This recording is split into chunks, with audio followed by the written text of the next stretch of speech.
Sudah kelihatan? Sudah, Bapak. Ya. Baik, bismillahirrahmanirrahim. Assalamualaikum warahmatullahi wabarakatuh.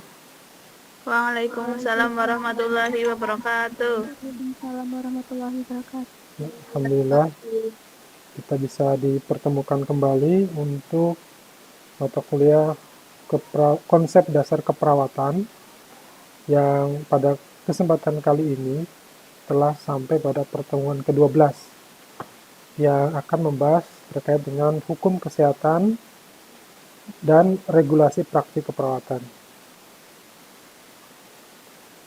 Ada tiga subtema utama yang akan kita pelajari pada kesempatan kali ini. Yang pertama adalah tentang hukum kesehatan dan keperawatan. Kemudian yang kedua tentang regulasi keperawatan terkait dengan registrasi praktik keperawatannya. Jadi bagaimana proses seorang perawat untuk bisa melakukan praktek keperawatan, baik itu praktek mandiri atau dia melakukan pelayanan di instansi kesehatan. Kemudian berikutnya adalah terkait dengan hasil Munas ke-10 PPNI yang ini membahas mengenai organisasi PPNI termasuk anggaran dasar dan anggaran rumah tangga. Meskipun yang nanti akan saya sampaikan tidak semuanya ya, hanya sebagian kecil yang dianggap penting untuk bisa dipahami oleh mahasiswa. Baiklah, yang pertama terkait dengan hukum kesehatan dan keperawatan. Berbicara tentang hukum, tentunya ini tidak akan jauh-jauh dari bagaimana kemudian pentingnya sebuah peraturan yang disepakati dan dilaksanakan oleh sekelompok orang yang berada di naungan sebuah wilayah begitu ya. Keberadaan hukum ini diharapkan mampu menciptakan ketertiban gitu ya, kemudian kepastian, kemudian ada kualitas dan pada akhirnya hukum ini akan memberikan perlindungan bagi setiap orang yang memang diikat oleh hukum tersebut, termasuk dalam hal ini adalah hukum kesehatan. Jadi baik menurut Surjono Sukanto, kemudian Will C.H. Supriyadi maupun Dimen, semuanya mengartikan hukum kesehatan itu pada intinya adalah hukum adalah merupakan perangkat kaidah dan keteraturan. Nah, kemudian di sini ada sekumpulan peraturan dan semua ketentuan yang hukum. Jadi ini semua sama gitu kan. Jadi ada aturan-aturan yang berlaku di sana yang hal tersebut. Jadi aturan-aturan tersebut berkaitan dengan kesehatan. Di definisi dari Wila C. Supriyadi bahkan disebutkan tujuannya yaitu untuk memberikan kepastian hukum dan perlindungan hukum. Kepastian hukum baik itu untuk pemberi layanan kesehatan maupun untuk pasien ya sebagai penerima layanan dari kesehatan, termasuk juga perlindungan hukum karena dalam bekerja perawat juga tidak terlepas dari kemungkinan berhadapan dengan tuntutan begitu ya, baik dari pasien ataupun dari pihak orang lain yang merasa dirugikan. Nah, keberadaan hukum kesehatan inilah yang kemudian memberikan kepastian kepada pelaku kesehatan supaya mereka merasa aman begitu ya. Karena apa? Karena ada kerangka atau ada aturan, ada kesepakatan yang dipahami bersama dan disetujui bersama, sehingga ketika misalnya ada tuntutan dari pihak lain terkait dengan beberapa hal yang dirasakan merugikan bagi mereka, namun sepanjang kemudian petugas kesehatan dalam ini salah satunya adalah perawat sudah sesuai dengan hukum yang ditentukan, maka hal tersebut uh, dapat menjadi pelindung gitu. Artinya tuntutan itu boleh menuntut tapi kemudian dimentahkan gitu. Karena apa? Karena ada hukum yang membenarkan perilaku atau tindakan yang dilakukan oleh petugas kesehatan tersebut. Nah, jadi bisa disimpulkan bahwa hukum kesehatan merupakan seperangkat kaidah yang mengatur seluruh aspek yang berkaitan dengan upaya dan pemeliharaan di bidang kesehatan. Nah, kemudian apa sih yang melatar belakangi pentingnya dari Undang-Undang Kesehatan? Jadi, Undang-Undang Kesehatan ini merupakan salah satu produk hukum kesehatan. Yang pertama adalah kesehatan, kesejahteraan merupakan cita-cita bangsa berdasarkan Pancasila dan Undang-Undang Dasar 1945. Tentunya tujuan mulia ini harus memiliki landasan hukum supaya apa tadi? Supaya pencapaian ke arah target tersebut, yaitu ke peningkatan kesehatan dan kesejahteraan tersebut, sudah ada aturan-aturan yang kemudian bisa menjadi acuan dan panduan bagi para petugas kesehatan atau bagi para pelaku kesehatan, sehingga mereka bisa selamat dalam tanda kutip begitu ya. Kenapa? Karena mereka sudah tahu arah kemana mereka harus berjalan, mana yang tidak boleh dilakukan, mana yang boleh dilakukan. Nah, kemudian yang kedua, pembangunan kesehatan bertujuan untuk meningkatkan derajat kesehatan dan sumber daya manusia yang merupakan modal pembangunan nasional. Dan sama saja begitu ya, jadi pembangunan kesehatan, pengembangan kesehatan dan sebagainya itu harus dilandasi oleh hukum yang jelas yang mengatur. Termasuk misalnya bagaimana kualifikasi dari tenaga kesehatan yang sesuai dengan standar, kemudian bagaimana sebuah layanan kesehatan itu bekerja gitu kan. Itu semua harus ada dasarnya. Kalau tanpa ada landasan hukum yang jelas, maka tersebut akan menimbulkan kebingungan, termasuk dalam hal menetapkan kualitas pelayanan yang dianggap sebagai standar. Itu semua harus ada landasan hukumnya. Baik, kemudian yang ketiga, perlunya penyelenggaraan upaya kesehatan yang menyeluruh dan terpadu. Jadi upaya kesehatan yang melibatkan berbagai sektor, baik sektor kesehatan maupun non-kesehatan. Di dalam sektor kesehatan sendiri ada banyak unsur ya, ada dari dokter, perawat, kemudian dari farmasi, dan lain sebagainya, dan mereka harus bekerja terpadu begitu ya.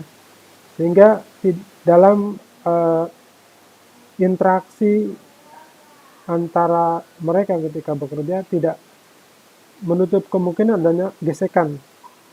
Nah, keberadaan hukum inilah yang kemudian memberikan panduan kepada mereka, arah kepada mereka, dan batasan kepada mereka, mana kewenangan, mana tugas dan kewenangan dari masing-masing profesi kesehatan.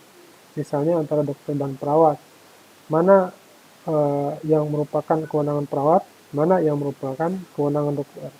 Karena dalam kenyataannya banyak tindakan-tindakan yang kemudian itu sebenarnya adalah kewenangan dokter, tapi dilimpahkan kepada perawat.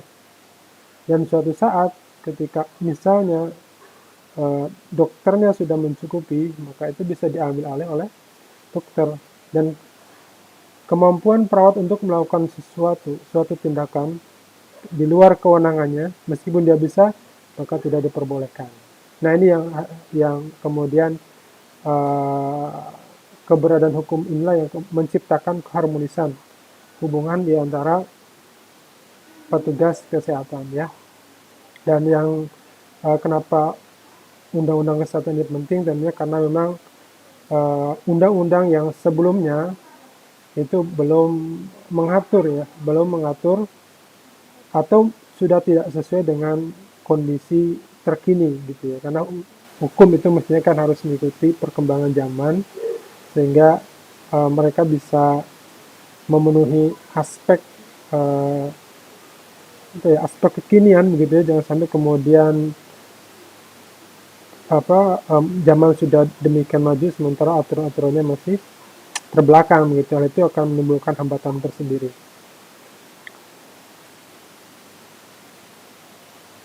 Nah, kemudian bagaimana dengan undang-undang keperawatan, yaitu Undang-Undang Nomor 38 Tahun 2014.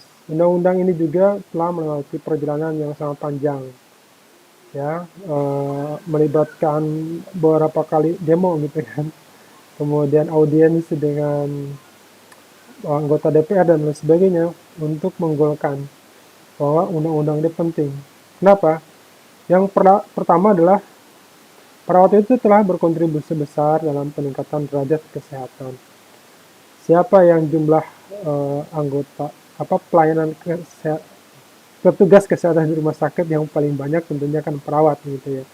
Dan mereka yang kemudian berkontribusi dalam mengawasi memberikan asuhan pada pasien selama 24 jam. Tentunya jika ini tidak ada undang-undang yang mengatur hak dan kewajiban mereka, maka menjadi tidak adil begitu ya. Jadi kontribusi besar dari perawat itu mestinya memang diimbangi dengan perlindungan hukum.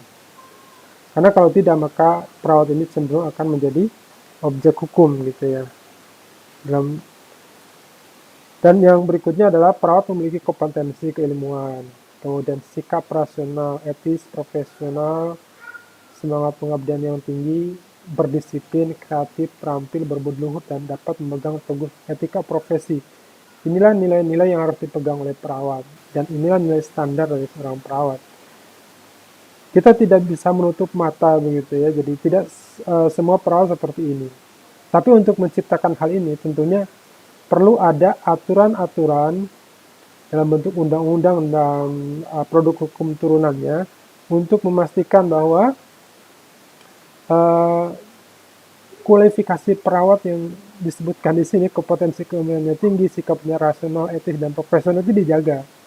Salah satunya misalnya dengan minimal pendidikan perawat itu adalah D3 sebagai perawat vokasional dan nurse sebagai perawat profesional. Jika kita berkaca kepada zaman dahulu begitu ya, di awal-awal perawat mulai ada,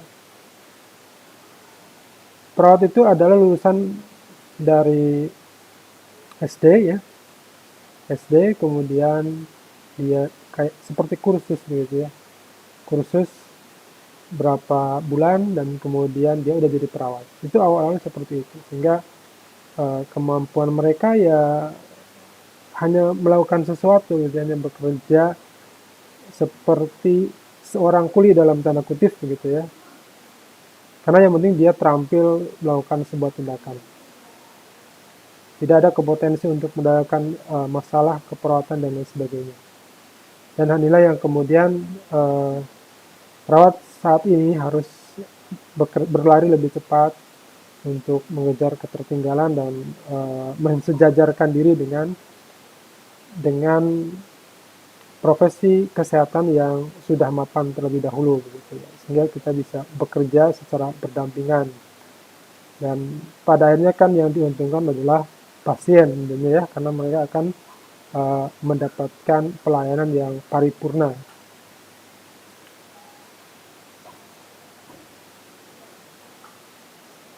Ini adalah fungsi hukum dalam praktik keperawatan.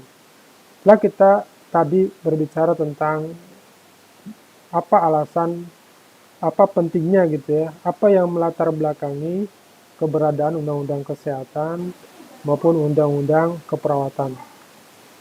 Keberadaan hukum ini memberikan kerangka untuk menentukan tindakan keperawatan mana yang sesuai dengan hukum. Tentunya ini tadi untuk menghindari tindakan-tindakan yang di luar batas kewenangan perawat atau tindakan perawat yang melanggar hukum.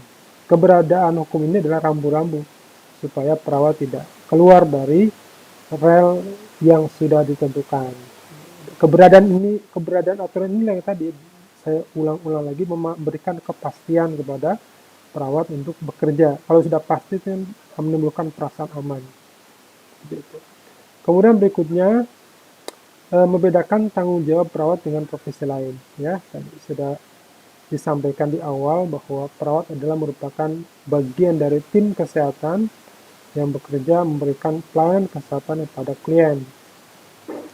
Tentunya masing-masing profesi itu memiliki spesifikasi sendiri gitu ya, spesialisasi sendiri termasuk perawat, apa kewenangannya, apa tanggung jawabnya ketika merawat seorang pasien. Pun demikian di situ ada dokter, ada apoteker, ada petugas gizi, maka ke semua tim, setiap bagian dari tim kesehatan tersebut harus menjalankan tanggung jawabnya secara benar dan bekerja secara harmonis. Berikutnya adalah membantu menentukan batas-batas kewenangan tindakan keperawatan mandiri. Ya, ini dia. Bagaimana sekarang perawat diberikan kewenangan atau justru dianjurkan untuk membuka praktek mandiri. Tapi pelayanan yang diberikan adalah pelayanan murni keperawatan, yaitu yang berupa tindakan keperawatan mandiri, bukan tindakan dokter yang dilakukan oleh perawat. Seperti itu. Dan memang jika kita melihat ke belakang, banyak sekali praktek-praktek yang dilakukan oleh perawat ya, yang kalau di desa terkenal dengan mantri gitu ya. Mereka itu perawat tapi banyak melakukan tindakan kedokteran termasuk memberikan obat dan lain sebagainya. Untuk saat ini mulai dilakukan penertiban. Supaya apa? Di satu sisi untuk tadi memastikan bahwa pasien mendapatkan pelayanan terbaik dan profesional dari orang yang memang kompeten, begitu ya, bukan hanya sekedar tahu. Karena ketika seseorang yang tidak kompeten dan sekedar tahu, begitu ya, sekedar asal tahu, dia bisa saja memberikan obat yang di luar batas dari peruntukan gitu ya. Misalnya orang yang pegel-pegel sampai diresepkan antibiotik dan itu pun cuma satu gitu kan. Itu kan keterlaluan. Terlalu gitu kan. Karena kalau itu terus-menerus maka akan beresiko merugikan pasien karena akan menimbulkan resistensi dari obat tersebut akibat dari penggunaan yang tidak semestinya. Nah, sehingga di sini keberadaan hukum itu membantu mempertahankan standar praktek keperawatan dengan meletakkan posisi perawat yang memiliki akuntabilitas di bawah hukum. Nah, akuntabilitas ini artinya tindakan yang mereka itu bisa dipertanggungjawabkan, bisa diukur, baik tidaknya itu terukur itu akuntabel. Nah, hukum inilah yang sekali lagi menjadi standar dan patokan bahwa seorang perawat bekerja dengan baik atau tidak.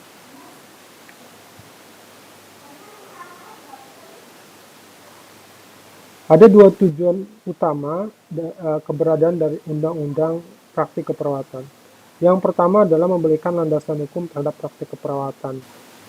Ada SOP, ada standar operasional prosedur, ada standar asuhan keperawatan di sana. Dan itu menjadi panduan bagi perawat dalam melakukan praktik keperawatan. Yang kedua adalah melindungi masyarakat maupun perawat. Keberadaan undang-undang ini menyediakan, memungkinkan tersedianya pelayanan kesehatan termasuk keperawatan yang berkualitas tinggi karena sesuai dengan standar. Dan ini akan memberikan keuntungan kepada masyarakat karena mereka akan mendapatkan pelayanan yang terbaik. Berikutnya, bagaimana undang-undang ini melindungi perawat?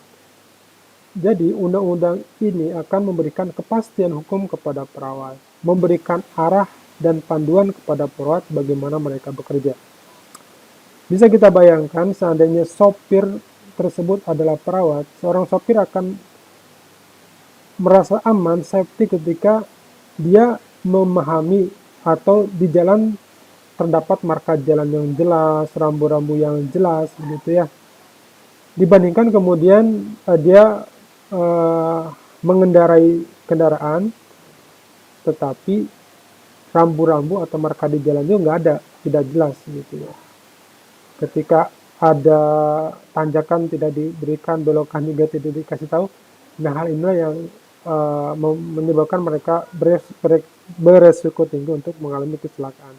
Pun demikian dengan perawat ketika tidak ada panduan, tidak ada arahan dan lain sebagainya, maka hal tersebut menyebabkan perawat berada dalam resiko tinggi untuk menghadapi keluhan, kemudian tuntutan, baik dari pasien maupun dari profesi lain.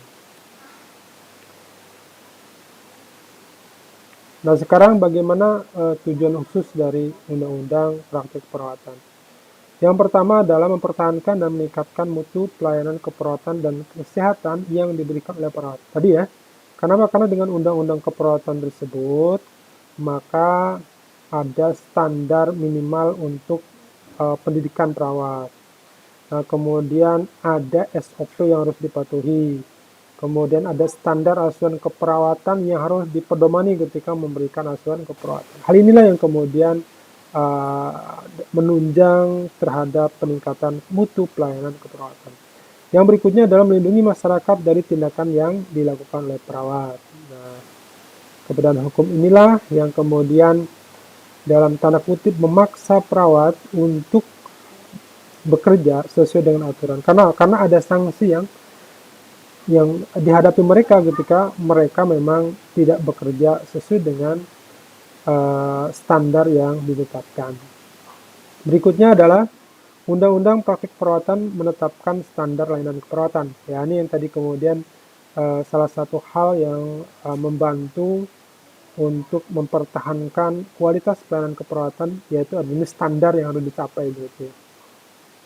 Seperti Anda misalkan seseorang yang sedang mencari sekolah, dia kan menetapkan standar juga. Saya harus sekolah di perguruan tinggi negeri, nah, itu kan standarnya. Kemudian ketika sudah kuliah dia menetapkan standar, saya harus IP-nya di atas 3. Nah, itu kan standarnya. Kalau tidak ada, maka tidak ada upaya untuk mencapai dan bingung dia harus kemana gitu. Nah, kemudian kepada Undang-Undang Praktik Keperawatan juga menapis ilmu pengetahuan dan teknik keperawatan. Artinya menyerap begitu ya keberadaan ilmu pengetahuan dan teknik keperawatan, sehingga pada akhirnya dapat meningkatkan kualitas mutu pelayanan kesehatan atau keperawatan. Berikutnya adalah untuk menilai boleh tidaknya perawat menjalankan praktik keperawatan. Nah, ini yang ketika sudah jelas standarnya bagaimana, kemudian jelas tugas, tanggung jawab, dan kewenangannya, nah otomatis kan perawat dapat menentukan mana apakah ini boleh atau tidak dilakukan. Kemudian berikutnya adalah menilai ada tidaknya kesalahan atau kelalaian. Seseorang bisa menentukan salah dan atau lalai ketika ada patokan yang sudah ditetapkan. Kita tidak bisa menyebutkan ini salah, ini benar ketika memang tidak ada aturan yang mengatur hal tersebut. Nah, jadi keberadaan undang-undang ini sekali lagi membantu perawat untuk menilai ini salah, ini benar, ini menyimpang, kemudian ini sesuai. Nah, inilah yang menjadi tujuan khusus dari keberadaan Undang-Undang Praktik Keperawatan. Baik, setelah kita mempelajari terkait dengan hukum kesehatan dan hukum keperawatan, urgensi dan tujuannya, berikutnya adalah kita masuk ke registrasi, izin praktek, dan registrasi ulang. Nah, ini ada di Undang-Undang bagian dari Undang-Undang Nomor 38 Tahun 2014. Baik, yang pertama adalah terkait dengan registrasi. Registrasi itu kita pasti sudah tahu ya. Registrasi itu adalah mendaftar. Nah, ya. Jadi seseorang perawat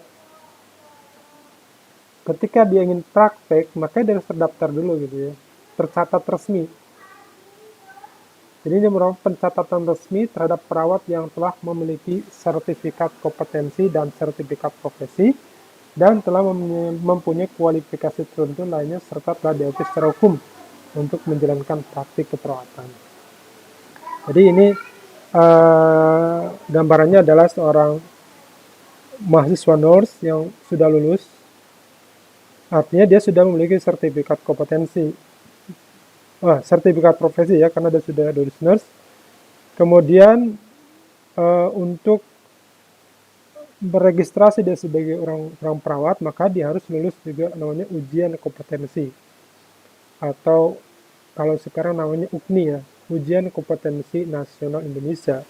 Itu juga harus lulus ya, karena kedua hal tersebut merupakan salah satu atau salah dua dari syarat yang harus dipenuhi ketika dia mengajukan mengajukan pembuatan STR, namanya surat tanda registrasi. Nah, surat tanda registrasi ini merupakan bukti tertulis yang diberikan memberinya oleh konsil keperawatan kepada perawat yang telah diregistrasi. Jadi, ketika dia sudah terregistrasi, maka dia sudah memiliki namanya STR.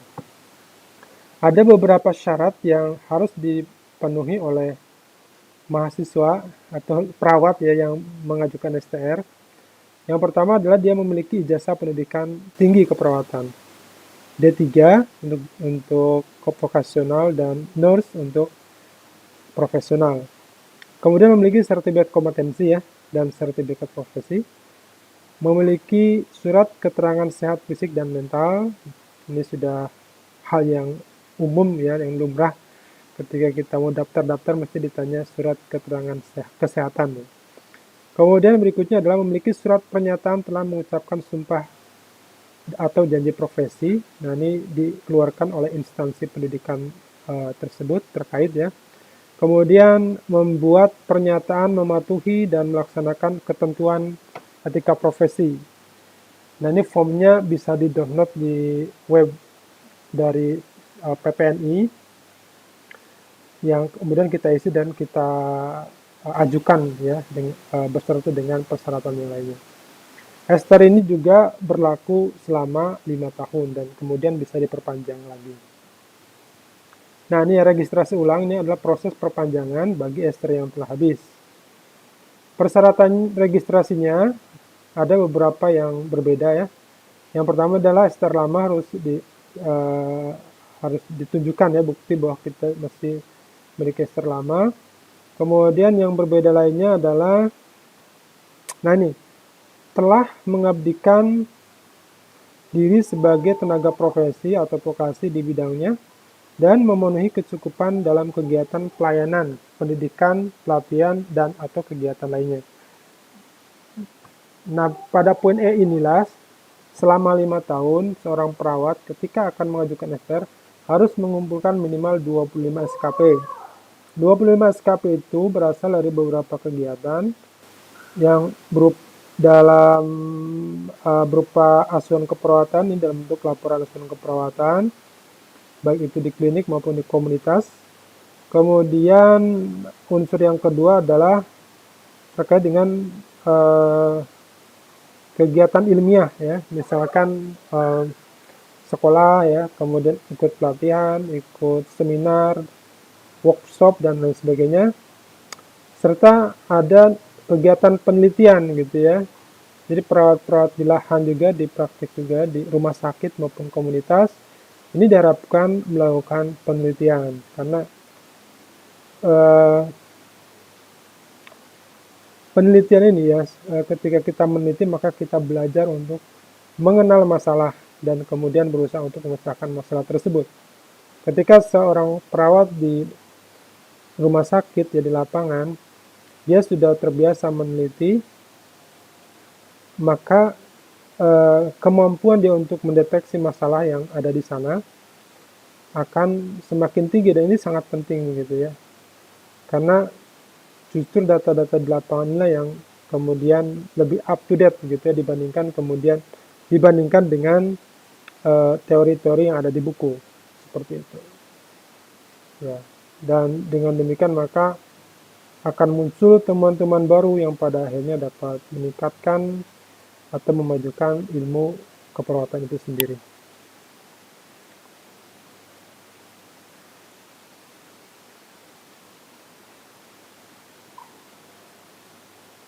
Nah, berikutnya setelah kita memiliki STR, untuk bisa bekerja, baik itu dalam praktek mandiri maupun praktek di layanan kesehatan seperti rumah sakit, klinik, dan lain sebagainya, Seorang perawat setelah memiliki STR harus mengajukan izin praktik.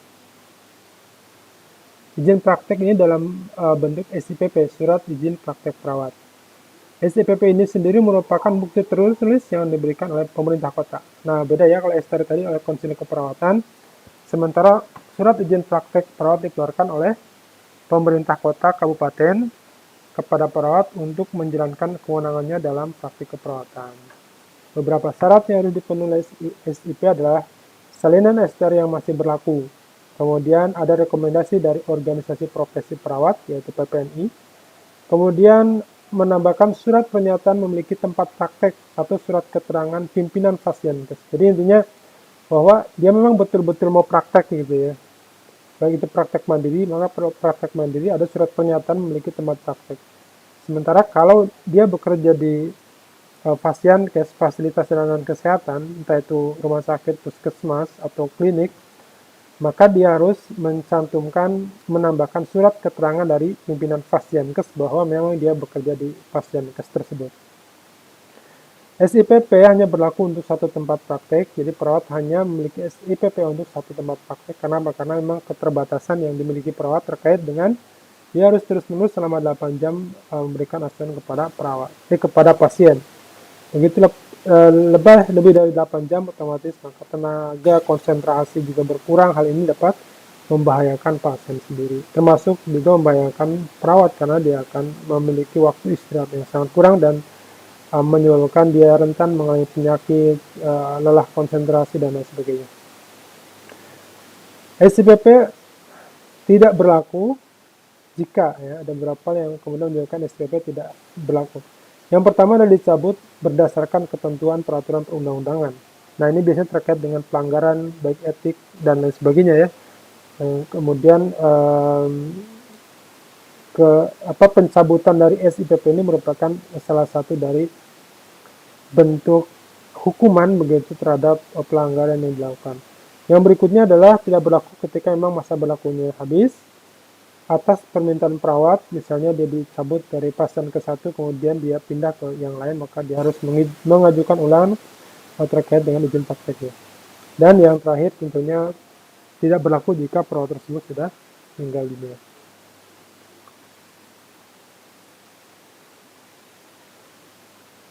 Praktik keperawatan merupakan pelayanan yang diselenggarakan oleh perawat dalam bentuk asuhan keperawatan, bisa dalam bentuk praktek mandiri ya, jenisnya bisa praktek mandiri atau pelayanan di fasilitas layanan kesehatan atau Fasiankes ya, tadi ya, di rumah sakit, di puskesmas maupun di klinik-klinik kesehatan.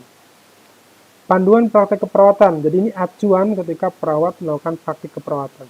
Yang pertama dia harus mengacu ke kode etik, kemudian dia juga harus mengacu ke standar pelayanan perawat, kemudian standar profesi, dan standar prosedur operasional. Ini adalah panduan atau guidance gitu ya bagi perawat ketika melakukan praktik keperawatan.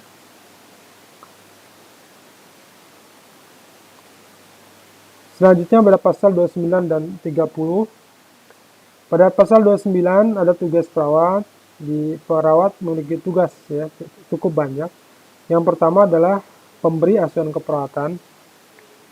Kemudian yang kedua sebagai penyuluh dan konselor bagi klien, pengelola pelayanan keperawatan. Berikutnya adalah peneliti keperawatan. Yang pelaksana tugas berdasarkan pelimpahan wewenang. Nah ini tadi ya, ada tugas yang memang bukan wewenang perawat, tapi dilakukan oleh perawat karena ada pelimpahan wewenang. Dan yang berikutnya adalah pelaksana tugas dalam keadaan keterbatasan tertentu. Jadi kondisi di mana situasi tidak normal. Misalkan kondisi bencana.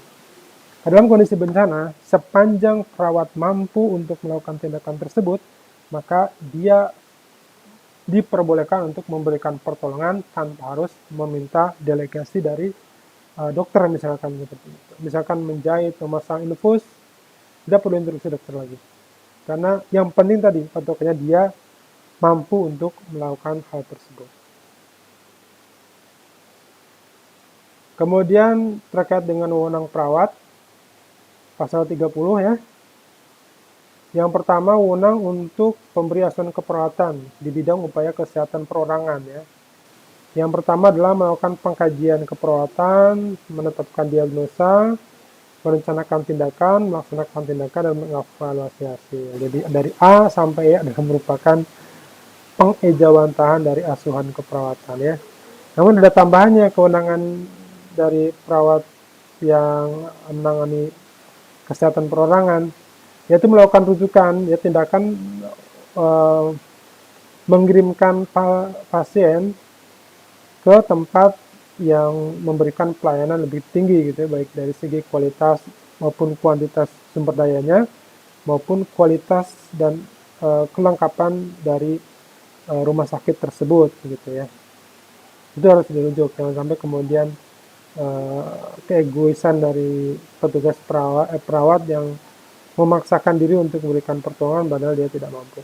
Tentunya yang dirugikan adalah pasien ya.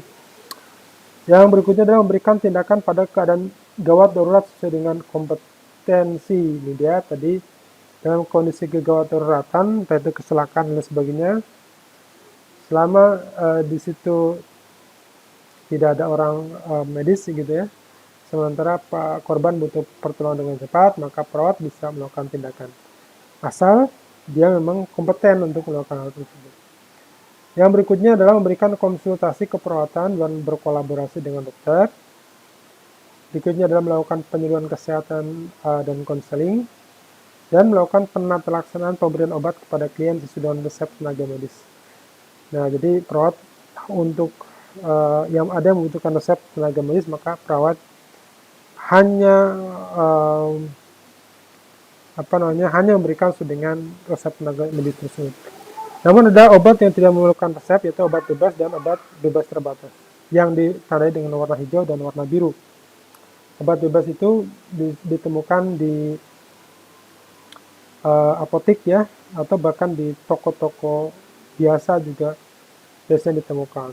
Ya, ada obat demam dan sebagainya. Sementara obat bebas terbatas biasanya hanya di apotik saja, karena bagaimanapun itu membutuhkan membutuhkan masukan dan arahan bagaimana mengkonsumsi obat-obatan tersebut.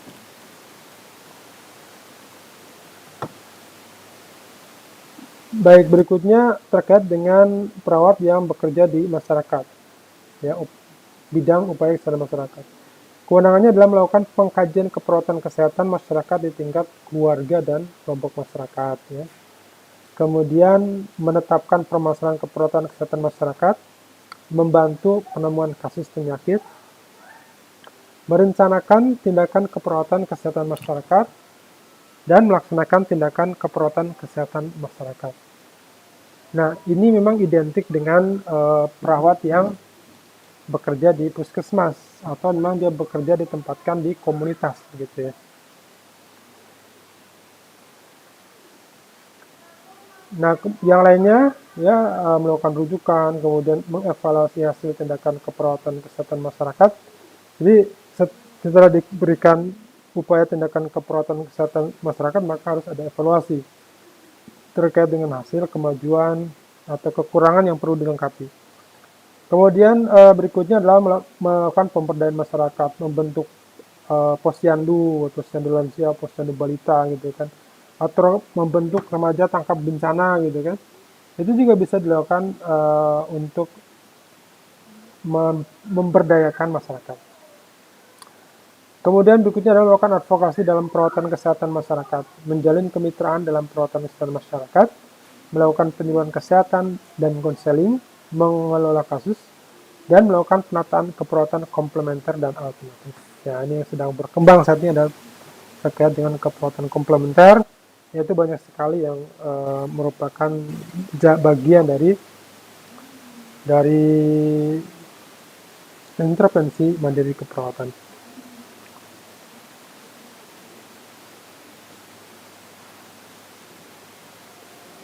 Baik, selanjutnya wewenang untuk penyuluh dan konselor, yaitu melakukan pengkajian keperawatan secara holistik di tingkat individu dan keluarga, serta di tingkat kelompok masyarakat, melakukan pemberdayaan masyarakat, melaksanakan advokasi dalam perawatan kesehatan masyarakat, menjalin kemitraan dalam perawatan kesehatan masyarakat, dan melakukan penyuluhan kesehatan dan konseling. Nah, ini adalah bagian dari tim penyuluh dan konseling.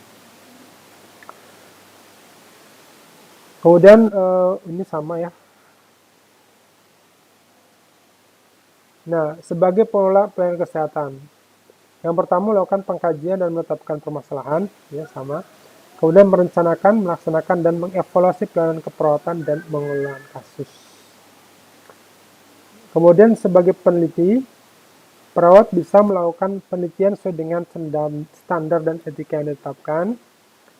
Kemudian menggunakan sumber daya pada fasilitas pelayanan kesehatan atas izin pimpinan, dan menggunakan pasien sebagai subjek penelitian sesuai dengan etika profesi dan ketentuan peraturan perundang-undangan. Memang biasanya seorang peneliti bisa meminta bantuan dari tim kesehatan yang ada di tiap ruang atau tiap bangsa. Namun demikian, pada kondisi tertentu sama sekali mereka tidak diperbolehkan karena harus fokus dengan kesibukan mereka dalam bekerja. Terutama pada masa-masa pandemik di mana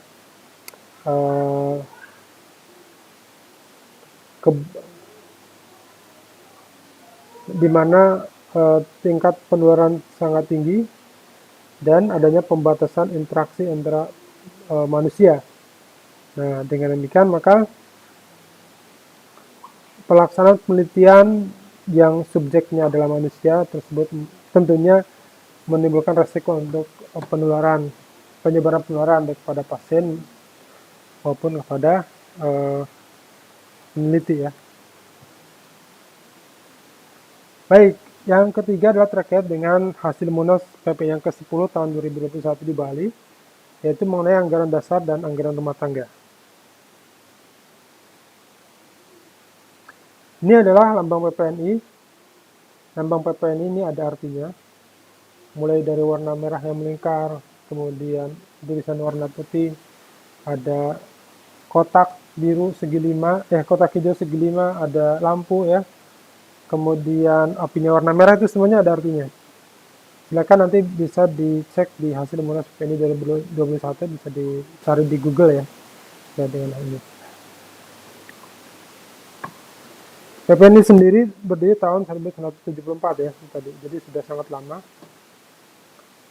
Nah ini data dasar dari pendirian PPNI adalah Pancasila, Undang-Undang Dasar Negara Republik Indonesia tahun 1945, Bhinneka Tunggal Ika, dan Negara Kesatuan Republik Indonesia. Ini asasnya, dasarnya ya. Kemudian nilai-nilai yang harus dikembangkan adalah jujur, altruistik, peduli, accountable, transparansi, dan adanya kebersamaan di antara para anggota begitu ya. Apakah saya masih nyambung? Halo? Masih, Bapak. Oh iya. Masih Bapak. Karena kemarin saya sudah sampai habis, ternyata di tengah-tengah itu saya terputus gitu ya jaringannya. Oke, baik, saya lanjutkan. Jadi itu nilai-nilai yang harus menghiasi seorang perawat ya, atau praktek keperawatan, yang harus ada kejujuran, ada altruistik ya. Jadi altruistik itu kan kemampuan untuk tidak menyebabkan sakit ya terhadap orang, baik dari ucapan maupun tindakan altruistik. Kemudian kepedulian. Jadi bagaimana PPN itu peduli dengan anggotanya, sehingga karena salah satu fungsinya adalah sebagai pembina, pengembang, dan sebagainya. Kemudian accountable artinya tindakan atau program yang diperlukan itu bisa dipertanggungjawabkan, bisa diakses, kemudian bisa dipertanyakan begitu ya, dan bisa dipertanggungjawabkan. Kemudian transparan ya, tidak ditutup-tutupi, serta tadi ya kebersamaan. Artinya tidak ada raja di dalam organisasi PPNI. Pimpinan bersifat kolegium, artinya tidak hanya melibatkan satu orang, tapi melibatkan ketua dan beberapa wakil ketua ya. Dan di situ keputusan yang diambil ya harus ada keputusan berdasarkan musyawarah mufakat ya, bukan berdasarkan dari keinginan pimpinan. Nah, tujuan dari pendirian PPNI itu sendiri yang pertama meningkatkan dan atau mengembangkan pengetahuan keterampilan, praktik keperawatan, martabat, kesejahteraan, dan etika profesi perawat ya. Nah itu jadi dengan keberadaan PPN ini kan organisasi yang sangat besar, bahkan mungkin organisasi profesi yang jumlah anggotanya paling besar. Ini tentunya bersatunya perawat ini menimbulkan ini ya, kan menimbulkan rasa kepedean begitu ya, bukan terlalu pede, tapi percaya diri gitu kan. Dan ketika bersuara juga akan didengar, karena ketika misalkan protes, semua perawat protes tentunya akan didengar gitu. Nah, itu. Kemudian yang berikutnya adalah memberdayakan perawat dalam rangka menunjang pembangunan kesehatan nasional. Nah ini tujuannya ya, jadi ikut bersama-sama dengan profesi lain berperan dalam menunjang pembangunan kesehatan nasional. Yang berikutnya adalah memperkokoh persatuan dan kesatuan antar perawat. Dan bersatunya perawat ini kan ada yang di Sumatera, di berbagai pulau dan sebagainya. Ketika di antara mereka selain ikatan negara, ikatan dasar negara, juga ada ikatan profesi, tentunya akan semakin memperkokoh persatuan dan kesatuan dari Republik Indonesia gitu ya. Nah, itu PPNI. Apa peran dari PPNI dan apa fungsinya? PPNI ini berperan sebagai wadah ya, beri tempat untuk menghimpun perawat secara nasional dan mendorong lahirnya kebijakan bagi kepentingan dan kesejahteraan perawat Indonesia. Jadi PPNI adalah corong begitu ya, corong alat untuk perawat-perawat ikut berkontribusi terhadap misalkan penerbitan undang-undang dan sebagainya, supaya kemudian produk hukum tersebut tidak menimbulkan atau merugikan perawat. Sementara fungsinya adalah sebagai pemersatu, pembina, pengembang, dan pengawas keperawatan di Indonesia. Sehingga tadi supaya standar yang ditetapkan itu bisa dipahami oleh semuanya gitu. Kemudian kegiatan yang dilakukan adalah kegiatan ilmiah, kegiatan sosial, penguatan kelembagaan, kegiatan usaha seperti kegiatan lain yang tidak bertentangan dengan peraturan perundangan, dan semuanya demi kepentingan organisasi. Anggota dari PPNI sendiri bisa dibedakan menjadi 3, ada anggota biasa, anggota khusus, dan anggota kehormatan. Anggota biasa itu adalah perawat warga negara Indonesia, berarti ya, bekerja di Indonesia, itu anggota biasa. Anggota khusus itu adalah warga negara asing, perawat, dan bekerja di Indonesia. Kemudian ada anggota kehormatan. Anggota kehormatan adalah anggota PPNI, bukan perawat, tapi dia dianggap memiliki kontribusi besar terhadap kemajuan perawat dan PPNI.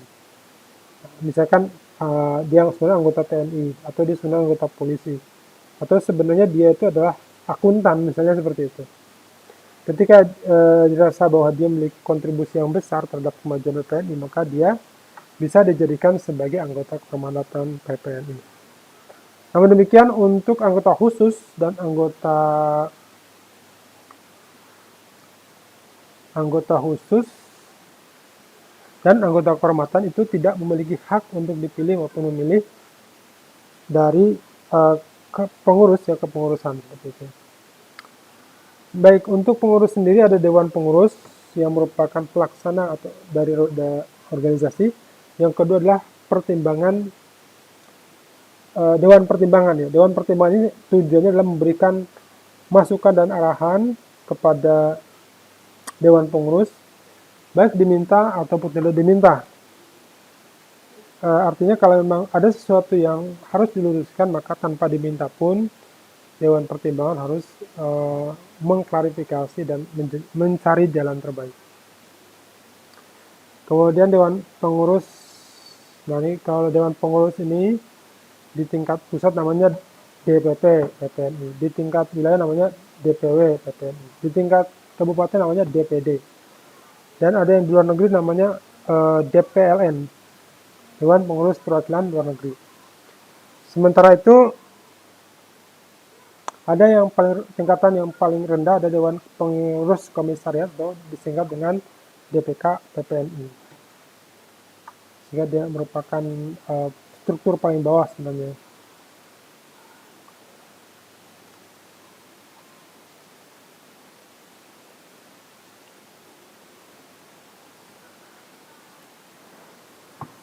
Baik, ini sudah.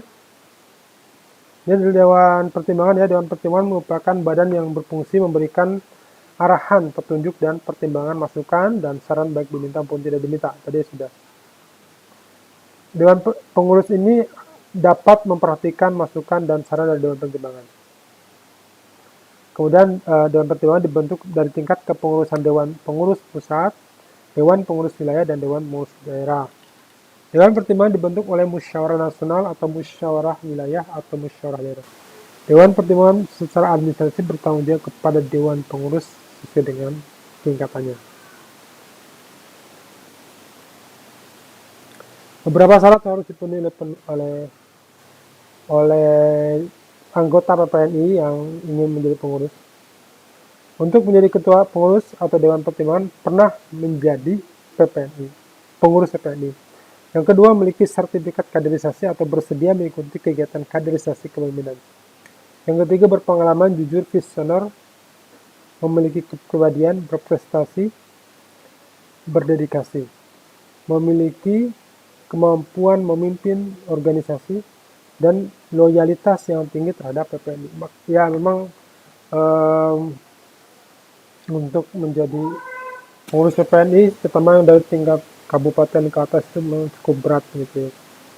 Maka memang kemudian diperlukan orang-orang yang terpilih, dan ketika kita pun memilih maka memang harus benar-benar berdasarkan dari kompetensi calon ketua tersebut misalnya. Jangan sampai karena memasukkan unsur-unsur emosional yang bisa menimbulkan hal yang berbeda. Berikutnya adalah syaratnya berpengalaman, jujur, visioner, berkemudian prestasi, mampu bekerja sama secara kolektif ya. Jadi karena dia dikarenakan memang kepemimpinan dari PPNI sendiri bersifat kolegium ya. Jadi bersama-sama, termasuk ketika memutuskan sesuatu. Yang berikutnya adalah sanggup bekerja aktif dalam organisasi dan memiliki komitmen yang tinggi terhadap organisasi dan profesi yang dibuktikan dengan adanya pernyataan dalam bentuk fakta integritas. Nanti proses pembentukannya, Dewan Pengurus Pusat dibentuk dalam Musyawarah Nasional, Dewan Pengurus Daerah, Musyawarah Wilayah, Dewan Pengurus Daerah, Musyawarah Daerah, dan Dewan Pengurus Komisariat melalui Musyawarah Komisariat. Dewan Pengurus Perwakilan Negeri dibentuk oleh Musyawarah Luar Negeri. Nah, ini beberapa proses keanggotaan ya. Yang pertama, mendaftarkan diri untuk menjadi anggota anggota PPNI di DPK atau DPLN. Ya, jadi dia mendaftar dulu, ya, mendaftarkan dulu untuk menjadi anggota PPNI. Mengisi formulir pendaftaran dan menyatakan kesediaan mematuhi anggaran dasar dan anggaran rumah tangga PPNI, kode etik keperawatan Indonesia, dan lain-lainnya. Dan ini harus ditampilkan, disampaikan. Kemudian verifikasi kesesuaian data calon anggota oleh Dewan Pengurus DPK, DPD, dan DPS secara berjenjang. Ya. Jadi ketika ada pendaftaran masuk, maka itu akan dicekking dari mulai tingkat DPK, DPD, DPW, sampai nasional, baru kemudian dia akan terbit ya. Calon anggota yang memenuhi persyaratan dapat diterima menjadi anggota PPNI dan mendapatkan nomor induk registrasi anggota atau NIRA dan kartu anggota yang diterbitkan oleh DPP PPNI. Nah, ada kewajiban dan ada hak. Kita lihat kewajibannya dulu. Kewajiban anggota PPNI adalah menjunjung tinggi marwah organisasi serta menaati dan mengamalkan sumpah perawat. Intinya jangan macam-macam ya, patuhi. Karena ketika seorang perawat kemudian melakukan tindakan tidak terpuji, maka yang terkena adalah organisasinya itu sendiri. Membayar uang pendaftaran dan iuran tahunan kecuali anggota kehormatan. Menghadiri rapat-rapat atas undangan pengurus PPNI. Kemudian anggota wajib memberikan informasi yang benar sesuai kebutuhan kepada pengurus keanggotaan. Kemudian hak anggota mengajukan pendapat, mendapatkan kesempatan menambah dan mengembangkan ilmu pengetahuan, mendapatkan perlindungan dan pembelaan dalam melaksanakan tugas organisasi, mendapatkan pembelaan terhadap kasus yang terkait dengan masalah hukum, dan berlangsung praktik keperawatan apabila anggota tersebut telah memenuhi kewajiban sebagai anggota.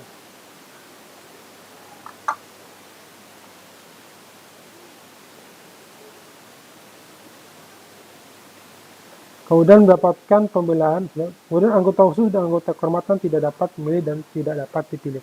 Tidak dapat memilih artinya ketika ada pemilihan ketua, maka dia hanya bisa datang tanpa berwenang untuk memilih atau membakar. Ada beberapa hal yang kemudian menyebabkan seorang perawat dihentikan keanggotaan PPNI-nya. Yang pertama, meninggal dunia. Yang kedua, atas permintaan sendiri secara tertulis. Kemudian diberhentikan oleh PPNI karena berbagai hal ya, terkait dengan pengelolaan disiplin, kemudian melakukan tindakan pidana baik kriminal ya, kemudian atas rekomendasi Majelis Kehormatan Etik Keperawatan. Jadi ketika dia melanggar etik, maka dia akan disidangkan, pelajari kasusnya apakah memang benar-benar dia menghina atau tidak. Kemudian berakhir masa tugas dan atau kembali ke negara asal bagi perawat luar negeri asing sesuai peraturan perundang-undangan yang berlaku. Sanksi bagi anggota. Anggota yang tidak melaksanakan kewajiban sesuai nama pasal 20 akan diberikan sanksi dan teguran lisan, teguran tertulis, kemudian penghentian sementara dan penghentian selamanya. Ketentuan lebih lanjut mengenai tata cara pemberian sanksi sebagaimana dimaksud pasal 27 ayat 1 diatur dengan peraturan organisasi.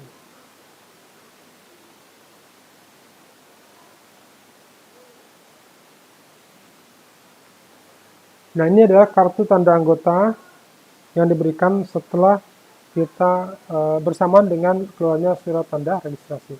Jadi, setiap anggota PPNI diberikan kartu tanda anggota. Kartu tanda anggota dikeluarkan ditandatangani oleh Ketua Umum DPP PPNI. Nomor induk registrasi anggota nilai dikeluarkan oleh DPP PPNI sesuai kodifikasi KTA. Kemudian masa berlaku tanda anggota KTA selama 5 tahun sejak tanggal diterbitkan. Ini adalah dua referensi yang saya gunakan untuk menyusun materi pada perkuliahan kali ini. Yang pertama adalah dari